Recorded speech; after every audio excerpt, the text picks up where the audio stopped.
এই দেখেন, এই বড় গলদা চিংড়ি, এর এই যে ঠ্যাং আছে, এই যে এই ঠ্যাংগুলো দিয়ে আমি এই পুঁই শাকের এই যে মিচুরি বলে অনেকে, ডিম বলে অনেকে, পুঁই শাকের দানা বলে অনেকে, এই দিয়ে যাই হোক পুঁই শাকের মিচুরি এই দিয়ে রান্না করব, এই গলদা চিংড়ির ঠ্যাং দিয়ে।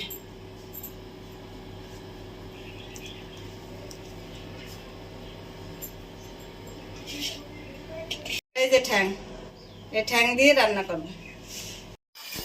এই যে এই পুঁই শাকের মিচুরি আর এর সাথে দুটো আলু দিয়েছি, এই কেটে নিয়েছি, কেটে ধুয়ে টুয়ে নিয়ে এসছি। এই যে আর এই 3টে কাঁচা লঙ্কা দেব, আর এই যে গলদা চিংড়ির ঠ্যাং ধুয়ে নিয়ে এসছি কেটে। এতে হলুদ মাখাবো,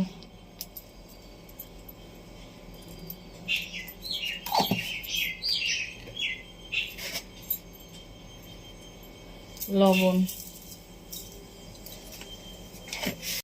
রসুন থেতো করে নিয়েছি,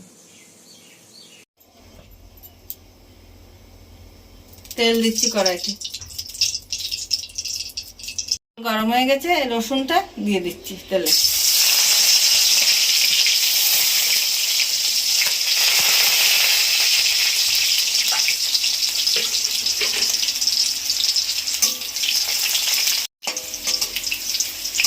রসুনটাই দেখেন একটু ভাজা ভাজা হয়েছে, এবারে ঠ্যাংগুলো দিয়ে দেবো।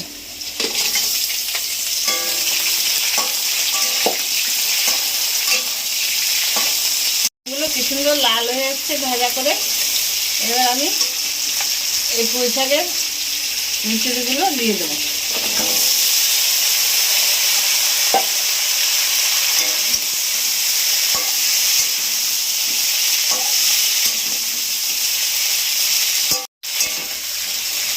কষানো হচ্ছে, এখানে দেবো লবণ আন্দাজ মতো,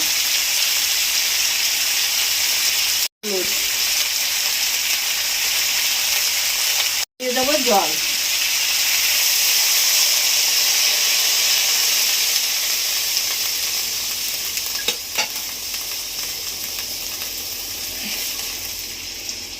কটা ভাজা জিরে আছে আর গোলমরিচ বেটে দেবো পুঁই শাকের মিচুরি। তরকারি ফুটছে, তরকারি প্রায় হয়ে যাওয়ার মতন হয়েছে। এই যে ভাজা জিরে আর গোলমরিচ বেটে দিচ্ছি।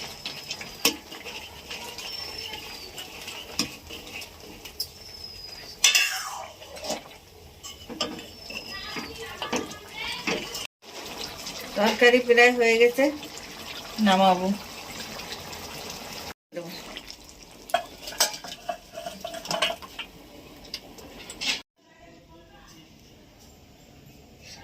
এই যে দেখেন, গলদা চিংড়ির ঠ্যাং দিয়ে আর পুঁই শাকের মিচুরি দিয়ে চচ্চড়ি হয়েছে, কি সুন্দর তরকারি হয়েছে।